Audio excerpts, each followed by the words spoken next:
Bonjour, dans cette deuxième partie, bienvenue. Donc une fois,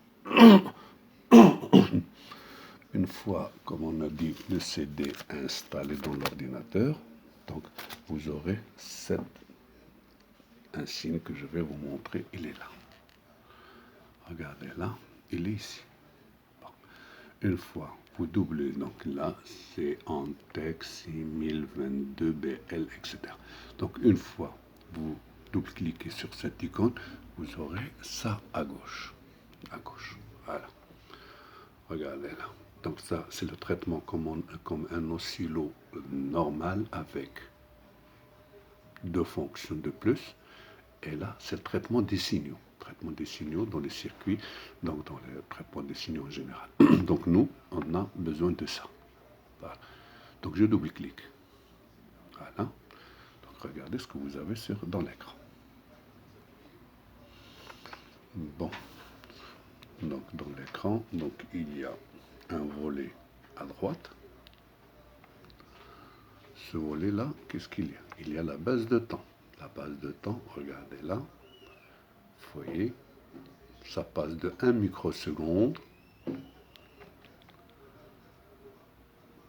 Regardez là, 10 secondes, 500 secondes, et on peut même aller plus que ça. Regardez là. Voilà. Donc par exemple, j'ai pris ici 1 milliseconde. Qu'est-ce que ça veut dire 1 milliseconde? C'est-à-dire un carreau horizontal, c'est-à-dire d'ici à ici, c'est 1 milliseconde. Voilà. Donc ça, c'est la base de temps. Si vous voulez éliminer le temps, regardez là, donc j'ai ici le canal en fonction du temps. Si vous voulez, par exemple, en mode XY, donc vous voyez, regardez là, voilà, vous avez XY, c'est-à-dire, par exemple, pour deux signaux de même fréquence, il peut me donner un cercle, donc il n'y a aucun problème. Pour le premier canal, voilà, canal, voilà, ici. Voilà, canal de 200 à 5 volts. Puisque c'est numérique, on ne dépasse pas 5 volts. Faites attention. 5 volts. C'est-à-dire, ici, ici c'est 5 volts, si vous voulez 5 volts, d'ici à là, 5 volts, 10 volts, 15 volts, mais il faut faire attention à l'atténuation. Ce n'est pas un problème. Donc, si j'ai le premier canal, j'ai ici un deuxième canal. Voilà, c'est le vert. Un deuxième canal que vous pouvez encore voilà, prendre le calibre vertical, par exemple, je mets 2 volts. 2 volts. Voilà. Alors là, il y a ce qui nous intéresse ici. Quelque chose qui est caché.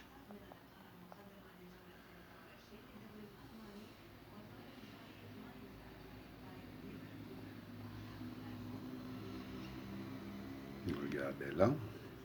Là, donc il y en a soit en anglais, soit en français. Moi ici, j'ai fait le français. Donc là, qu'est-ce que ça veut dire? J'ai le mode. Le mode franc. Franc, qu'est-ce que ça veut dire franc? C'est-à-dire le début de signal, ou bien montant, ou bien descendant. Donc regardez là le franc. Voilà, il y a le franc. Ici, il y a le balayage. Le balayage soit auto, ça c'est, lorsque je dis auto, c'est comme un oscillo normal. Donc il faut un signal périodique. Regardez, il y a normal. Normal, qu'est-ce qu'il y a? Lorsque le signal n'est pas périodique. Parce qu'il n'est pas périodique, donc je capte ce signal. Là, c'est mode monocoup ou single. Voilà, mono. Donc, mono, c'est-à-dire, qu'est-ce qu'il fait? Il fait un balayage d'un écran, il fait un stop. Là, le mode normal ne fait pas, il n'y a pas de stop. En tout cas, on verra ça dans la pratique. Donc, et ici, il y a la pente. La pente, qu'est-ce que vous voulez? Donc, là, voilà, la pente, soit tu vois le signal qui monte, ou bien le début de signal. C'est-à-dire, je monte, ou bien le début, je diminue. Donc, ça, c'est le tableau de bord à gauche. Voilà, regardez là, c'est bon. J'ai ici le tableau de bord à gauche. Là, à gauche. Qu'est-ce que vous avez? Il y a le type vertical, c'est-à-dire les mesures concernant, voilà, il y a le maximum, le signal, c'est-à-dire la tension verticale. Ou bien, tu veux qu'il te donne le maximum, donc il faut cocher, pas plus.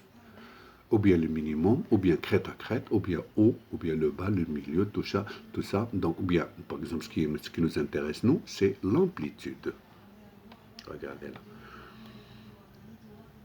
Parfois, voilà, c'est l'amplitude.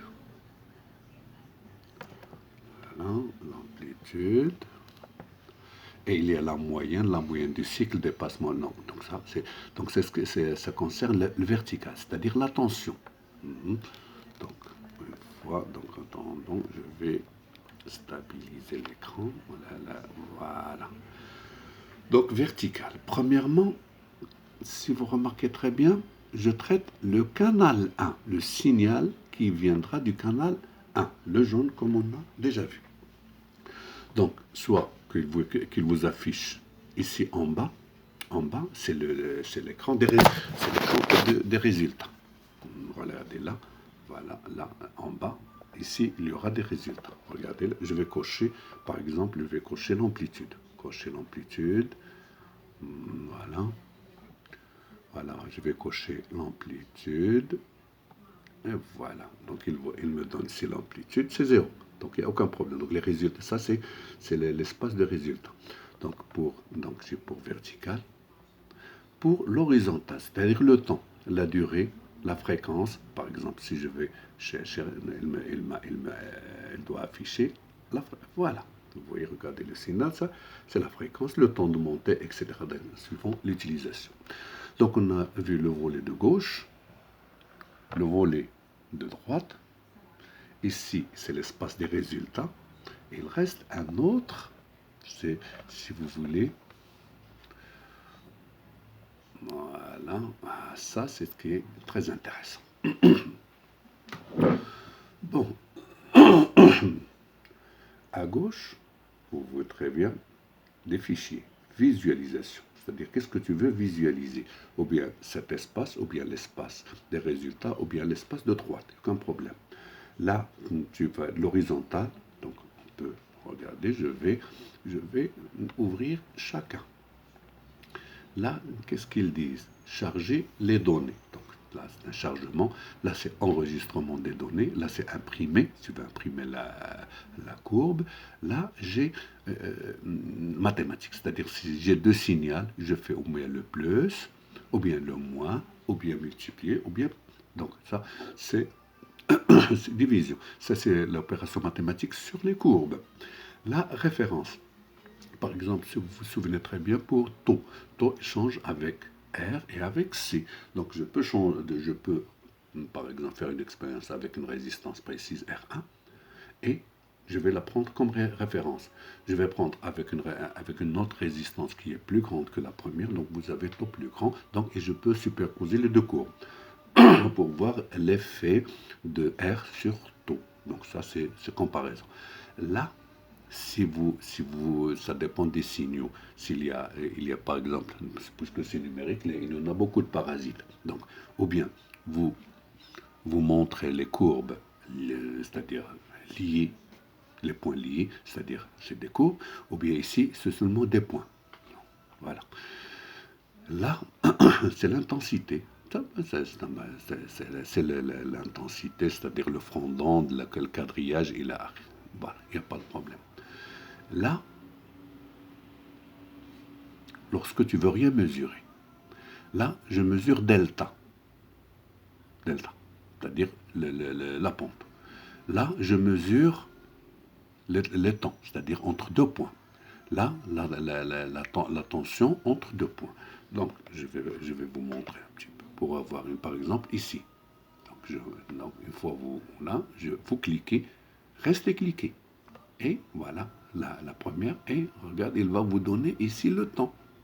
Le temps, puisque ici j'ai un milliseconde, ça n'aide presque. Voilà, regardez, 1 milliseconde, donc il n'y a aucun problème. Si vous voulez enlever là, c'est ça. Voilà. Donc là, avec du du balayage qui est très petit, de l'ordre de microsecondes. Dans microsecondes, vous voyez, les courbes, ils ne sont pas très bien adaptés. Donc, on va faire une approche. Une approche soit que vous voulez sinusoïdale, sinus x sur x, soit linéaire, soit avec intervalle. Là, c'est réglage d'usine, c'est-à-dire si, par exemple, vous voyez très bien, ça dépend de la mémoire de l'ordinateur, de la mémoire flottante, de l'oscilloscope, parfois il se bloque. Donc automatiquement, donc, vous voyez le réglage usine. Là, c'est AutoSet. Donc vous voyez, donc il fait un réglage du balayage, réglage de temps, etc. On verra ça. Là, lorsque tu veux arrêter le signal, et démarrer le signal, et ici, mettre en pause, stop le signal, c'est-à-dire figer l'écran, et ici, redémarrer, et ici, c'est LED. Donc voilà, c'est très bien. On n'a rien à cacher de plus. Et merci.